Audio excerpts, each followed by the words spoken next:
এই রোগের চিকিৎসা বাংলাদেশে সম্ভব, যদিও এই রোগের চিকিৎসার জন্য আগে সিঙ্গাপুর অথবা ইংল্যান্ড অথবা আমেরিকা যাওয়া লাগতো।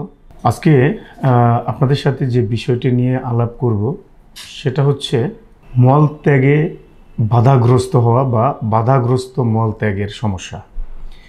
এটাকে আসলে মেডিকেল টার্মে বলা হয় অবস্ট্রাকটেড ডেফিকেশন সিনড্রোম।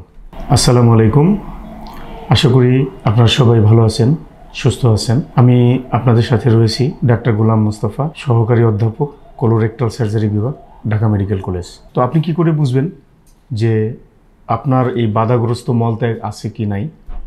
আপনি দেখবেন যে আপনি ওয়াশরুমে যাবেন, আপনি প্রথমে হয়তো একটু মলত্যাগ করবেন, তারপর আর দেখবেন যে খুব চাপাচাপি করছেন কিন্তু মল বের হচ্ছে না, মনে হয় তলপেটে আটকে গেছে বা কোথাও একটা এসে বাধাগ্রস্ত হচ্ছে।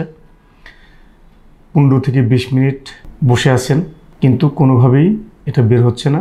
কখনো কখনো আপনি মলদ্বারে আঙ্গুল দিয়ে অথবা আশেপাশে আঙ্গুল দিয়ে চেপে আপনি বের করছেন।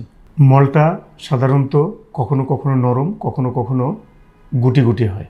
এই প্রবলেমগুলো যদি আপনার মধ্যে থেকে থাকে এবং ওয়াশরুম থেকে বের হয়ে আপনি যখন চলে আসবেন, আসার পরে দেখবেন যে মনে হচ্ছে যে পায়খানাটা ক্লিয়ার হয়নি, আবারও যেতে ইচ্ছা করতেছে, এরকম করে যাচ্ছেন আসতেছেন এবং একটা সময় দেখতেছেন আপনি শারীরিকভাবে মানসিকভাবে অনেকটা বীতশ্রদ্ধ হয়ে পড়ছেন। এইরকম টোটাল যে ঘটনাটা, এটা যদি আপনি ধরুন 4 বার মলত্যাগ করার মধ্যে যদি কমপক্ষে 1 বার হয়, তাহলে আপনি ধরে নেবেন যে আপনার এই বাধাগ্রস্ত মলত্যাগ অথবা অবস্ট্রাকটেড ডেফিকেশন সিনড্রোমে ভুগছেন। আপনি দেখবেন যে আপনি বিভিন্ন জায়গায় যাচ্ছেন, বিভিন্ন ফিজিশিয়ান দেখাচ্ছেন, বিভিন্ন সার্জন দেখাচ্ছেন, তারা গেলে আপনাকে কিছু পায়খানা নরম করার ওষুধ দিচ্ছে, আপনি খাচ্ছেন কিন্তু কোনো উন্নতি হচ্ছে না এবং একটা সময় কিছুটা হইলেও দেখা যাবে যে আপনি এই ড্রাগের উপরে ডিপেন্ডেন্ট হয়ে পড়ছেন। তাহলে এই টোটাল বিষয়গুলো যদি আপনার মধ্যে থেকে থাকে, তাহলে ডেফিনেটলি আপনি অবস্ট্রাকটেড ডেফিকেশন সিনড্রোম বা বাধাগ্রস্ত মলত্যাগের সমস্যায় ভুগছেন। অনেকে মনে করে এটা কোনো সমস্যা না, আসলে এটা কিন্তু একটা বড় সমস্যা। এই সমস্যাটা মেনলি হয় কেন? তার কারণ হচ্ছে, বিশেষ করে এই সমস্যাটায় বেশি ভোগেন হচ্ছে মহিলারা। সাধারণত 40 ঊর্ধ্ব মহিলারা বেশি ভোগেন, পুরুষরাও ভোগেন, অল্প বয়সে পুরুষরাও ভোগেন। এর মূলত কারণ হচ্ছে পেলভিক ফ্লোর ডিসঅর্ডার। তো পেলভিক ফ্লোর ডিসঅর্ডার মানে হচ্ছে আমাদের যে পেলভিক ফ্লোর বা পেলভিসে যে অর্গানগুলো থাকে, সেই অর্গানগুলোর একটা ডিসঅর্ডার বয়সজনিত কারণে হতে পারে, অথবা শারীরবৃত্তীয় যে আমাদের শরীর যে স্ট্রেংথ, গাঠনিক যে শক্তি, সেটা যদি কমে যেয়ে থাকে তাহলে সেক্ষেত্রে হতে পারে। তো এখানে যে সমস্যাগুলো হয়, সেই সমস্যাগুলোর ডিটেলস আমি পরবর্তী ভিডিওতে বলবো। তবে আপনি শুধু ভেবে দেখেন যে আপনি এই সমস্যায় ভুগছেন কিনা। যদি এই সমস্যায় ভোগেন, অবশ্যই একজন কোলোরেক্টাল সার্জনের শরণাপন্ন হন, কারণ এই বিষয়টি আসলে কোলোরেক্টাল সার্জনরাই ডিল করেন, অন্যরা খুব বেশি ডিল করেন না, বা তাদের হয়তো বা এই বিষয়টি কিছুটা হলেও অজানাই বটে। সেক্ষেত্রে আপনাকে কিছু ক্লিনিক্যালি দেখতে হবে, কিছু পরীক্ষা নিরীক্ষা করে চূড়ান্ত সিদ্ধান্তে আসতে হবে যে এটা কি আপনার মেডিকেল ওডিএস নাকি এটা সার্জিক্যাল ওডিএস। তার মানে মেডিকেল ওডিএস একটা বিষয় আছে এবং সার্জিক্যাল ওডিএস একটা বিষয় আছে। এই বিষয়ে আমি পরবর্তী ভিডিওতে বলবো, আপনারা নিশ্চয়ই চোখ রাখবেন আমার পরবর্তী ভিডিওতে। তো এরকম যদি হয়, সার্জিক্যাল ওডিএস যদি হয়, তখন আমরা দেখি এখানে কি কি কম্পোনেন্ট জড়িত। কারণ আমাদের পেলভিসের যে অর্গানগুলো আছে তার 3টা কম্পার্টমেন্ট আছে, সেটা পোস্টেরিয়র কম্পার্টমেন্ট বা পিছনের কম্পার্টমেন্ট, মিডল কম্পার্টমেন্ট বা মাঝের কম্পার্টমেন্ট এবং সামনের কম্পার্টমেন্ট বা ফ্রন্ট কম্পার্টমেন্ট বা অ্যান্টেরিয়র কম্পার্টমেন্ট।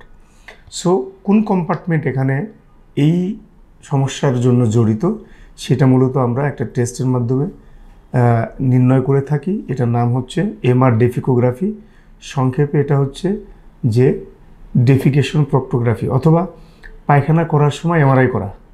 তাহলেই এর ডায়নামিক চেঞ্জটা আমরা বুঝতে পারি। তো কোন সমস্যাটা এখানে জড়িত, এটা কি একটা কম্পোনেন্ট নাকি 2টা কম্পোনেন্ট নাকি 3টা সেগমেন্ট বা 3টা কম্পার্টমেন্টে জড়িত? কারণ হচ্ছে ম্যানেজমেন্ট প্রোটোকলটা এই সব বিষয়ের উপরে অত্যন্তভাবে ওতপ্রোতভাবে জড়িত। কারণ একটা কম্পার্টমেন্ট যদি থাকে তাহলে একটা কম্পার্টমেন্টেই প্রবলেম সলভ করা যায়, কিন্তু দুইটা কম্পার্টমেন্ট যদি থাকে বা তিনটা কম্পার্টমেন্ট জড়িত থাকে তাহলে একটা কম্পার্টমেন্টে সমস্যার সমাধান করলে এই সমস্যার সমাধান হবে না।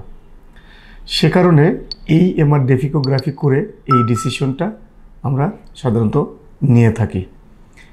এখন কথা হচ্ছে এই রোগের চিকিৎসা আদৌ হয় কি না। এই রোগের চিকিৎসা বাংলাদেশে সম্ভব, যদিও এই রোগের চিকিৎসার জন্য আগে সিঙ্গাপুর অথবা ইংল্যান্ড অথবা আমেরিকা যাওয়া লাগতো। এখন আর এই চিকিৎসার জন্য সিঙ্গাপুর, ইংল্যান্ড, আমেরিকা যাওয়া দরকার নেই, ইভেন পার্শ্ববর্তী দেশেও যাওয়া দরকার নেই। এটা আমাদের দেশে অ্যাভেলেবল।